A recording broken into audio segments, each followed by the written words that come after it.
She'elafiani. And that asks, is peace with you, or is health good? Good feelings with you in my Earth Dance community, my Asheville Kindred. So, so, so honored and humbled am I to have even been asked in to share in this celebration, musical and different teachings and wisdoms coming along all weekend long. And so I'm excited to be here. And I'm thinking that I'm really more excited about what I'd like to share and talk with you on. And it's a work in progress. It's an evolution happening. What has been happening as we have pulled into the end of summer 2020 and moving into cooler temps and fall and hurricanes in the Gulf, and you don't even have to talk about the political riots out there, but many, many, many reasons for us to at least give some consideration to the areas I'm going to talk to you about today. And I thought about it. We were tossing a couple of ideas or content titles around, and what we enjoyed last month up in Bernardsville at the Still I Rise. If you missed it, the art gallery is still there, and that community is just fantastic. Ask someone about that, the Still I Rise event that happened, and I'm sure you'll get led to Mandela Springs up in Bernardsville. But their theme was resiliency in the face of adversity.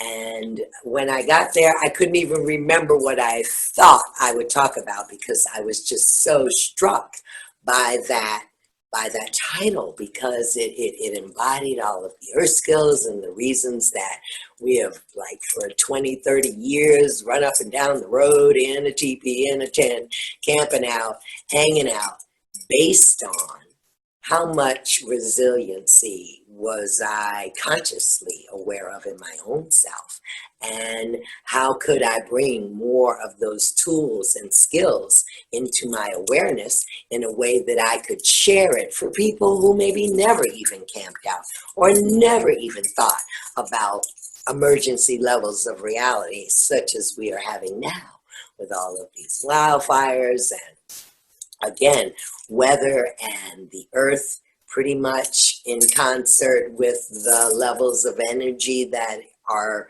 rising daily in among humans. Well, the earth has, cause and effect. The earth has a reverberation of that. And for us, what does that look like? Say earthquakes, maybe storms, maybe bad storms, maybe wildfires out of control over millions of acres of land, people left homeless, people that who have had a great loss and great grief, and whether that's COVID or wildfire or hurricane. I mean, I heard a harrowing story from my middle daughter just last night moving through Hurricane Sally. So, my point being here is resiliency is one of those things that, for some people, they won't figure out if they have it or don't until just at that moment when they need it. Or some of us, like why I'm choosing this area for us, we'll really start thinking about it as we go into the winter's cave. What have we learned through the journey of 2020 that has built up and reinforced our own resiliency in the face of adversity? And I felt like that had to almost come at the front in order to get to what was the original title here, which is Roadmaps to Bridge Building. And I don't know about you, but the more that we look at the division, the house divided, the house on fire, any way you look at it, and we look at how far apart various factions of communities or various cultures of people or various races or political parties or all of that have pitted themselves against one another on either side of a bridge, that we seem to be, what shall we say, resisting moving to the middle, resisting compromise, resisting going across. And interestingly enough, right here, right now, a piece came in last night from a good friend of mine that maybe or maybe not, maybe I'll get to do a sweat lodge with him this weekend. But it was almost like he was speaking to me from this intuitive place that says, you have to pour water. Have you poured water on the bridge to purify it so that your energies can meet in the middle? And I took that in and I was like, wow, that is so, so true. And it gave me real food for thought, because a lot of the teachings that we have shared through sacred activism, that's a point blank fact. How did we all get here in Earth School? Our mother's waters broke. Where do we begin? For Africans, if you begin anything, you begin by pouring water for libation. Christenings, baptisms, any which way you go, water usually is at the front of it. So, I offer that to you ahead of what are the various parts of this conversation that we're going to go into. And maybe it would look like you have a water ritual, or you do a water. I know on the Web of Love, we do every Sunday, speak our prayers into the water, and then that sister will carry it out to the creek by her house. And we just all envision those prayers going out through all the waters and all the waterways to reach out across our globe.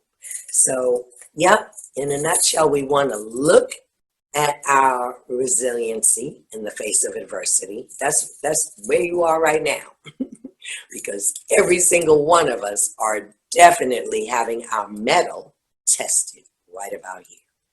And through the different parts, the full moon and the new moon, and I happen to be recording this just a few days ahead on the new moon in Virgo, huge super moon, potent for our best intentions. And we say we have to know what that resiliency is, and we have to really come front and center with the various levels of adversity that we deal with. Some people deal with the balance between the headlines and their prayers. Other people deal with depression, just that was part of what they came to wrestle with over and above a pandemic and where we are in the country right now. And when you look at those two things, it cannot help but prepare you to sit down and really give thought to, how do I develop a roadmap that guides me toward the level of bridge building that I'm capable of? See, there's a lot of honesty in all of that right there. You got to be in complete candor with yourself, because some people don't want to go up into Wisconsin right now, or into the heart of where the protests are in the street, or give a speech, or even do this, a Zoom call. Some people might want to say, well, I'll start right here, right where I am. I'm going to check on my neighbors. I'm going to see how people right here in my community are doing. Or my plate is full with my family. I'm trying to make members of my family who have lost their jobs or who are fighting the COVID, I'm gonna support them and try and pick up, the places where they're falling short or where their weaknesses are. So these are the ingredients that we kind of look at when we come to the work of creating roadmaps for bridge building. Okay, like with any other map, it's got a start point, it's got a destination, and it's got a whole journey in the middle. So again, I pull from my sacred activism teachings lots of times, which anchor themselves on a medicine wheel or the 8 shields model. Anyway, which way you go, it's got a north, south, east, west, and then all the cardinal points. And to begin our roadmap, we're, of course, in the Northeast. And so, so that it doesn't get confusing or overwhelming for you, I put it on a clock of the day so that it's really easy to grab the concept that we're going to hold right here in the Northeast as we begin our roadmaps. Midnight, a day ended. That was yesterday. 12:01, a new day is beginning, but the sun hasn't come up yet. This is the midnight to dawn period of time where things from yesterday have closed up and we're moving with intention toward whatever we will begin in the new day. So we're kind of in that in-between place where all possibilities exist. And lots of times when I sit and anchor my prayers in the Northeast, I give gratitude for what I have learned from that which came before, or those who came before. And I try to gently aim my sight, both physical and spiritual, toward where I'd like to begin. And so when you look at that roadmap again, you really have an honest conversation with yourself about, who you are, introvert, extrovert, somebody that's very comfortable speaking with other groups of people, could readily handle a Zoom call of, what's it going to take to meet those people who think so much differently than ourselves in the middle of the bridge? Am I going to take a couple of steps forward toward that middle? And if I do, will that in any way motivate or inspire others to come in a very peaceful way toward the middle of the bridge? Each of us knowing that compromise or meeting in the middle is about trying to find that common ground of what it is we do agree about and where our similarities are. And pretty much, to be honest, you have to get to that place where you leave your differences back there at the beginning of either side of the bridge. Because the differences, I promise you, won't serve you in the middle. Not exactly. It's good to honor them, to acknowledge them, and to respect that I am different. Maybe I'm African and you're Asian, maybe I'm Black and you're white. Okay, those are differences. But in the similarities, we both cry, we both bleed. And so there is common ground in our humanity, tons of it. But at the moment, the narratives are very divisive, and with reason. And you have people who are just designers of chaos because it suits their agenda, or it suits their pocketbook, or their sense of power and control. So again, getting to the reality of that roadmap and what it means for you, what you're willing to walk into, navigate, strategically plan for, that's big. That's big. And I'm thankful for every person I know that sometimes my intensity or my going right for the jugular, for the hard places, will hit a person where they're honest enough to say, I don't do well with confrontation.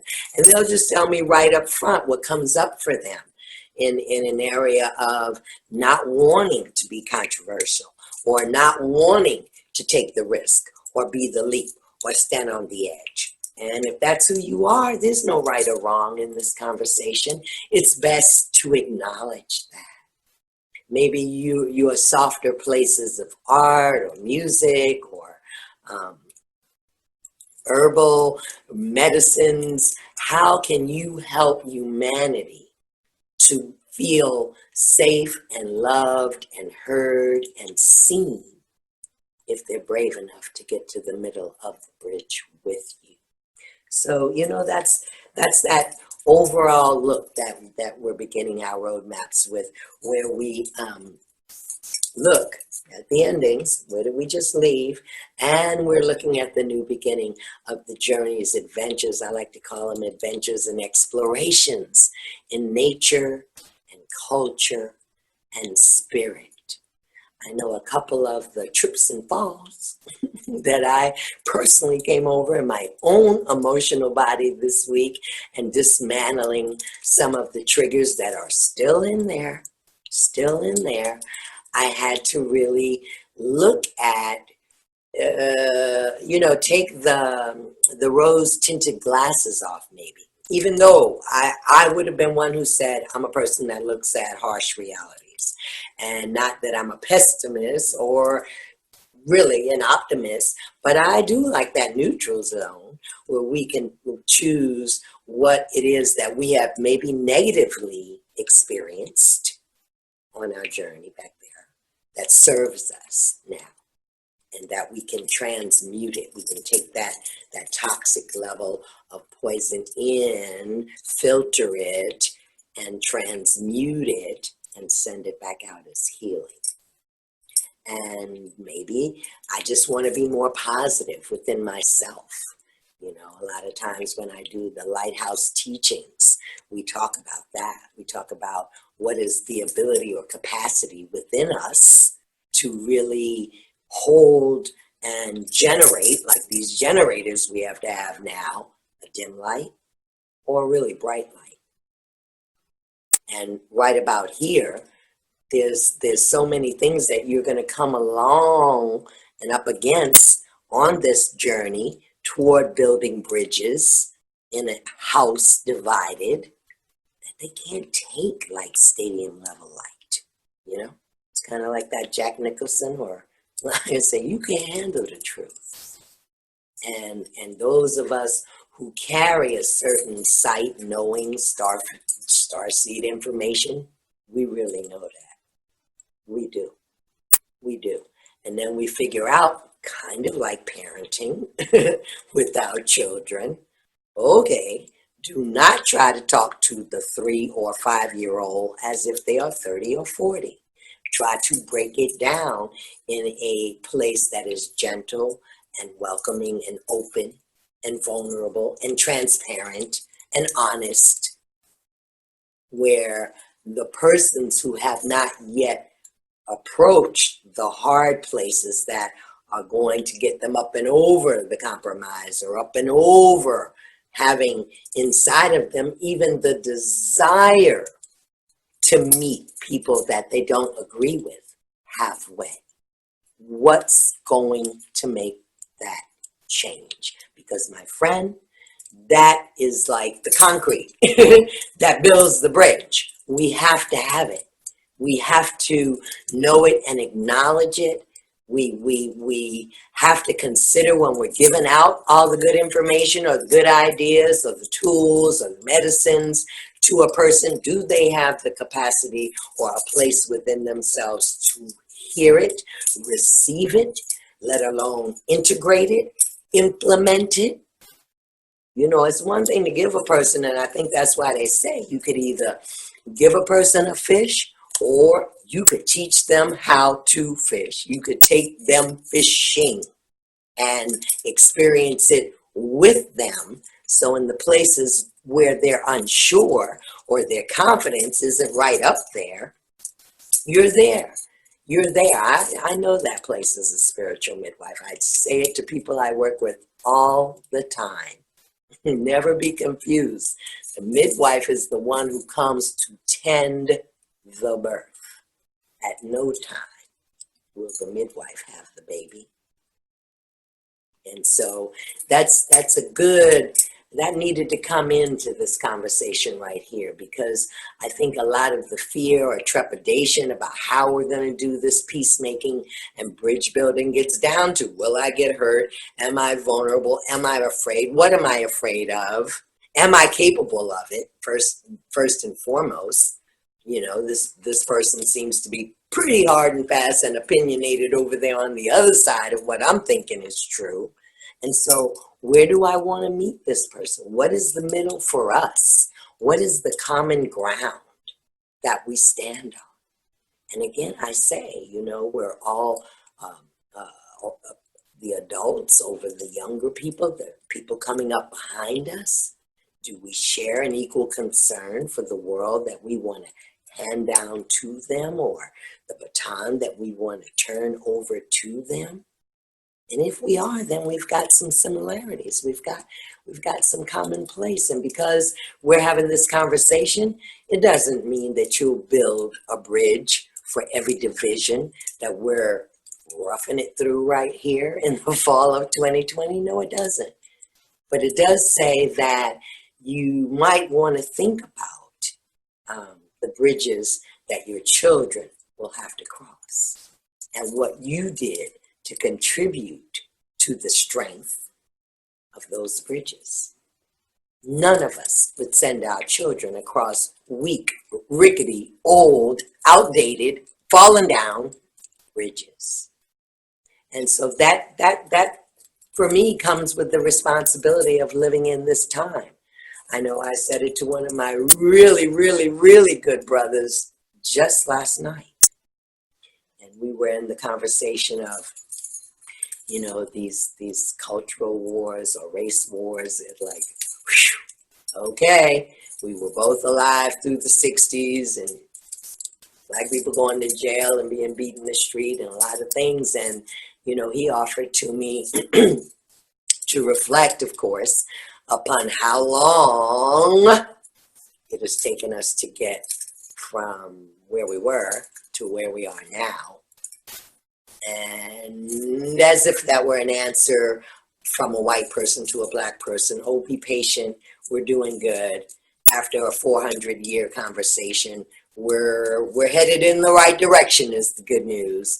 And maybe if we're lucky, by the time our grandchildren's children are adults, we'll get there. And I don't think that's sufficient or acceptable.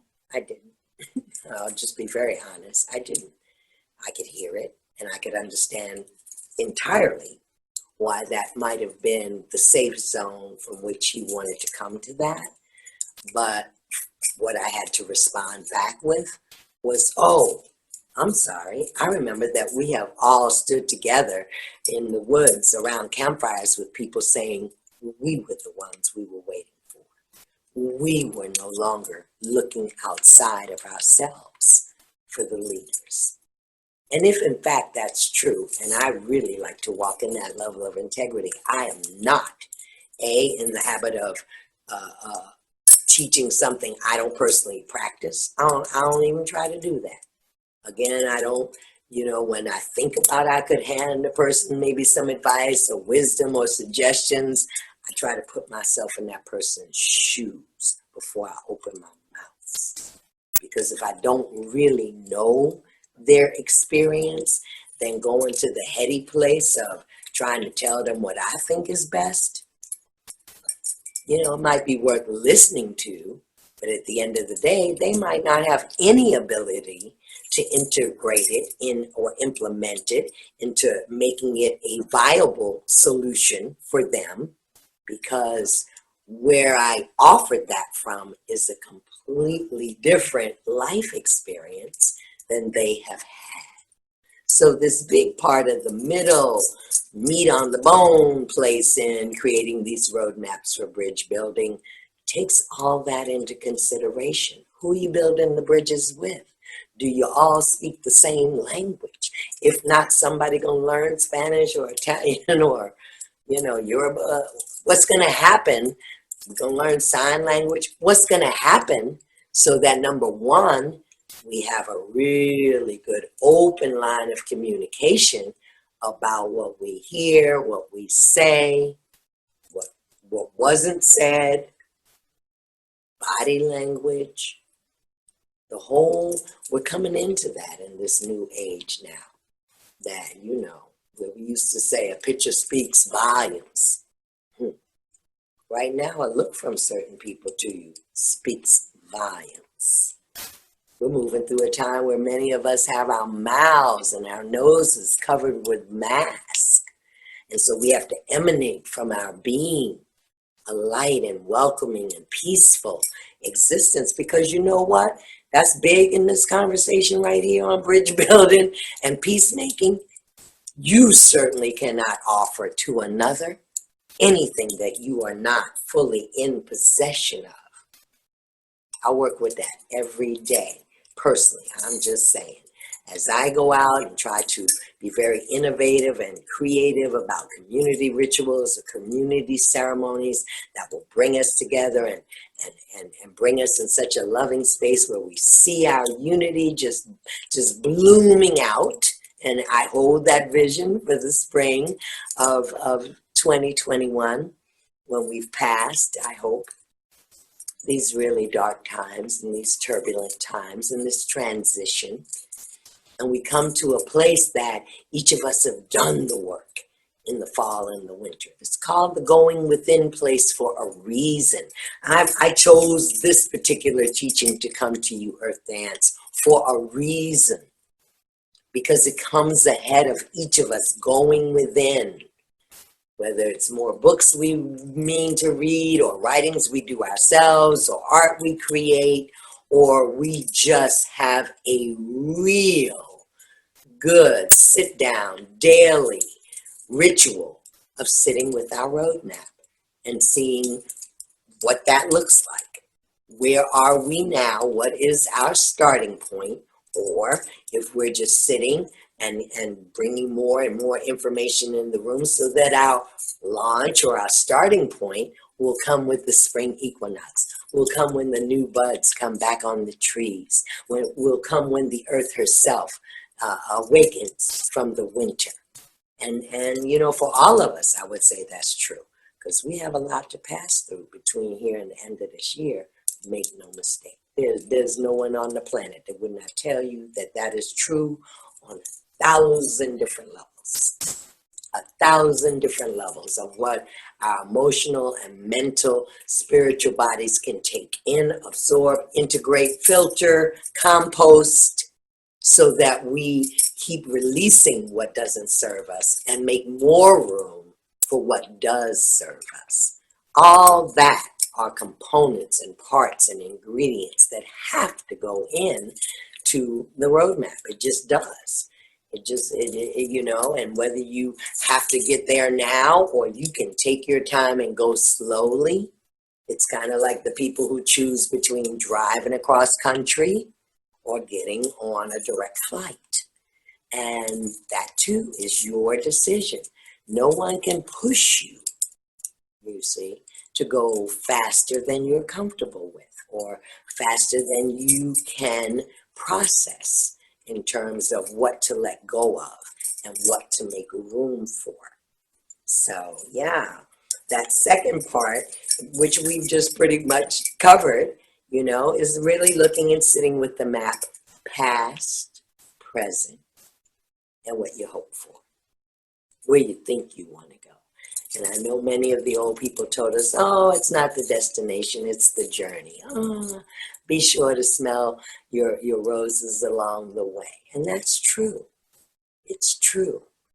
But so many of us, as we are climbing the charts here in the amount of unemployment or loss of right livelihood, are now thinking that we have to have more sight, this living check to check, or I can see myself getting from this point to the end of the day, but maybe not so much to the end of the week, let alone the end of the month or the end of the year.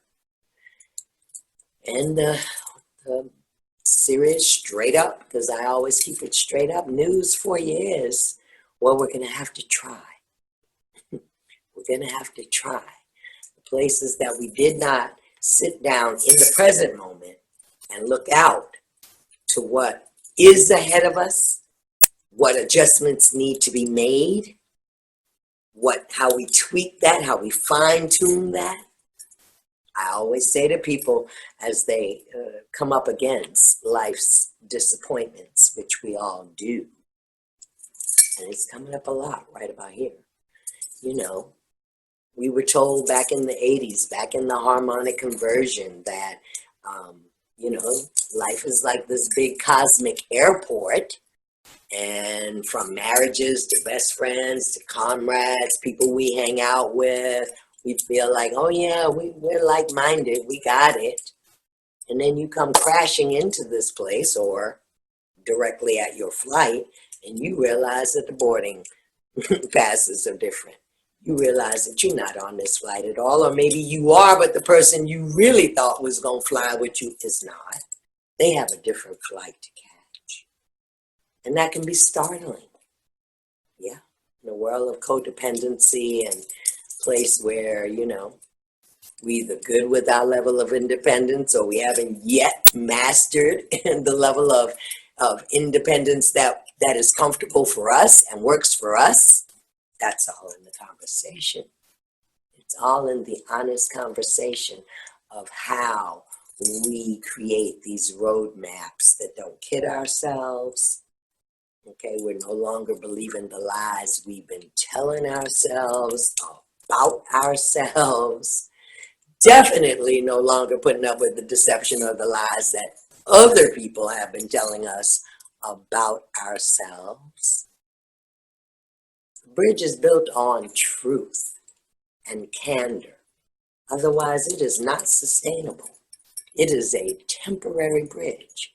And right through here, I'm as a grandmother, I'm really not feeling it. I'm really not feeling that. You know, the best I have to offer my grands and my great grands is a temporary bridge to having the level of valuable friendships and relationships that I am really, really proud, blessed, and highly favored to say that I have. Through the thick and thin, through the ugly and the beautiful. Those relationships have grown because we have tended them well. We didn't gather the wood, start the fire, and walk off and let the fire go out. People we care about, we care about. And that caring doesn't end because of this or that, or because they see blue and I see red. It continues, if anything, because we learn that we have to expand ourselves and become more, to not only hold our truths, but to respect the truths of others. Vital to this bridge building work.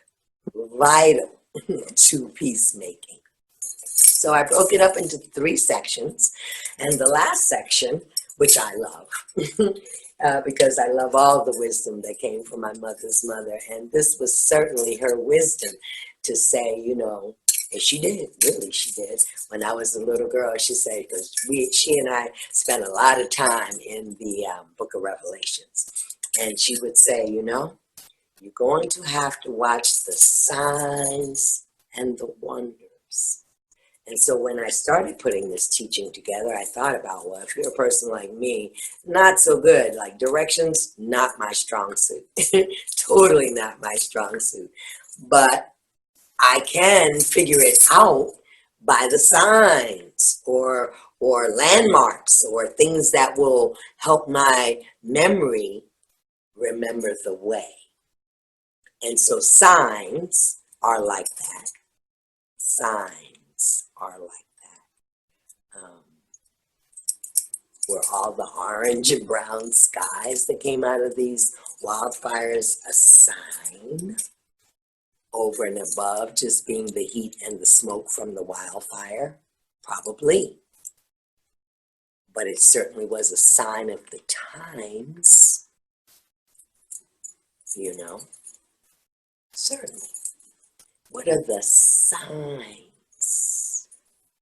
Sometimes when we come to making really, really hard decisions and we just resist and resist and resist because it's a painful decision that we have to make. I think I just posted something like that on Facebook. You know, sometimes we have to make those heartbreaking decisions knowing it's going to break our heart. But at the same time, we know it's going to break our heart. It's going to give us inner peace. And inner peace, again, is a real vital tool in the way in which you step onto any bridge that invites the person on the other end of the bridge to take those steps toward the middle as well. So signs and wonders. Wonder, my friend, wonder I put in the realm of things that we see or experience or know even that we cannot explain. We cannot give it a factual, logical, scientific reason for showing up or happened. It just did. I put that in the category of wonders.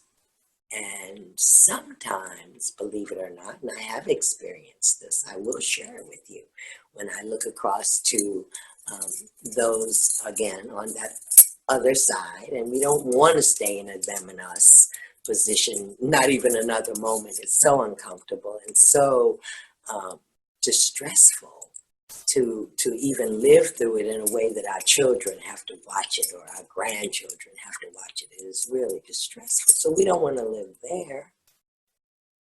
So we come to this place where being in the recognition of a sight or a wonder or even a possibility. It's kind of like when the old people would tell you, I bet if you take a step, God will take two. And however we describe the creator or the God or the all that is, that's what we're saying right here. In this place of wonder, you have to fuel your motivation, inspiration, resolve, resiliency, your ability to keep going in the face of adversity. What fortifies that? The possibility that a simple prayer, a simple lighting of a candle that you ask to illuminate the minds of the others. Sometimes it happens. Sometimes the people that you think you made no impact on, or it went in one ear and out the other, found, it was a seed that got scattered, did not find its way into fertile ground. And then a little while later, a day, 2, a week, a month later, a year later, that very same person, they come back to you saying that they dreamt this or they experienced that. And now they are able to see the lens that you were offering them to see another way forward. It's really, really possible. And I would come to the close of this beautiful discussion with you by offering that, because I told this story, I think it was yesterday or the day before, to one of my good sister friends about when I was very little in the A&P, which y'all know nothing about. That's a really, really, really old grocery store that used to be in New York, but they don't have any more A&Ps now. They have different names for the grocery stores. And I was with my grandmother, and of course, those were in times that you didn't have computerized cash registers or anything like that. You had all the buttons in the drawer came out and everything. So we were there at that point. The last of the groceries were being added up, and she was getting ready to pay for the groceries, and two things happened. She stopped as the lady was finishing up the items and looked at me and said, now when you are grown, they'll have numbers on cards that will do what I'm doing now, that will pay for your fruit.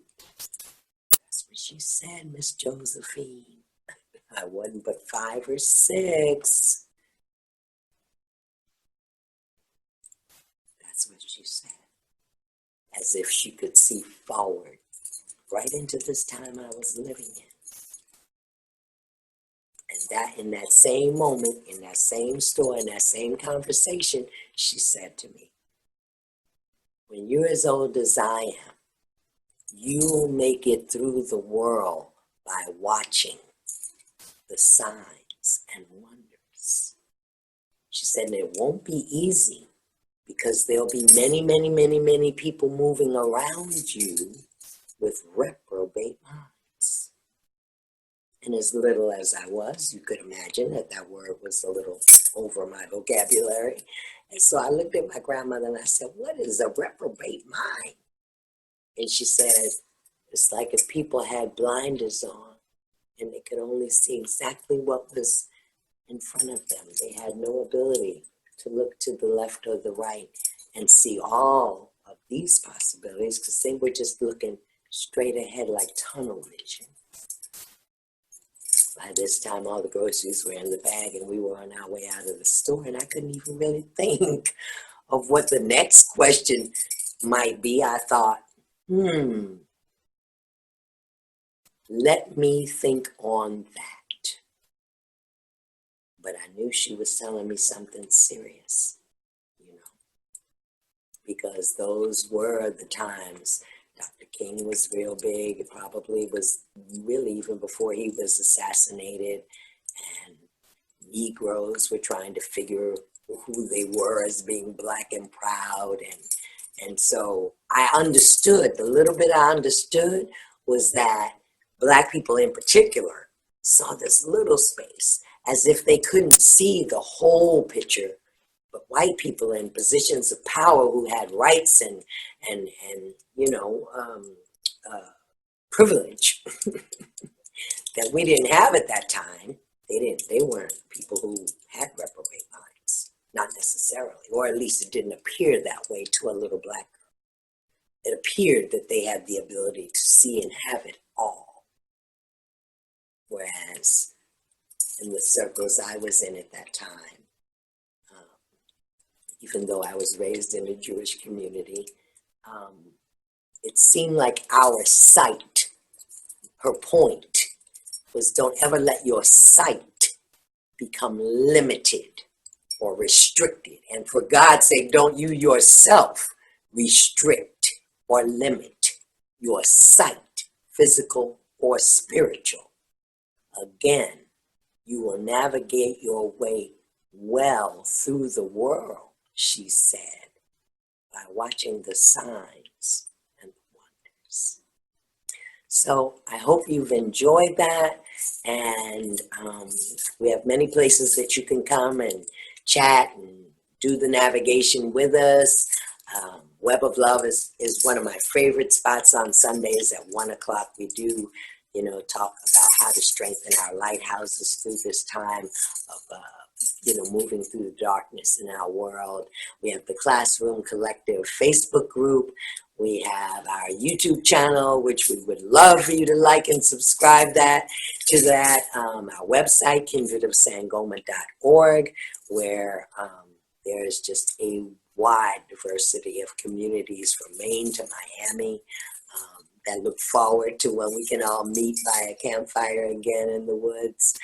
The Wild Darlings film project that we're on, women of color in the queer community, and how we are moving that toward the empowerment and voices coming out and stories being told, with our LGBTQ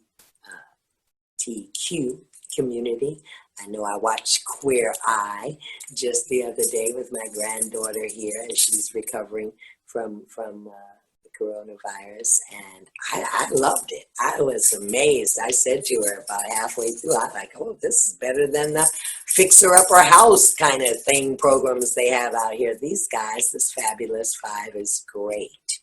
So I said that to say that opening ourselves up, and that requires dismantling our triggers, facing our fears,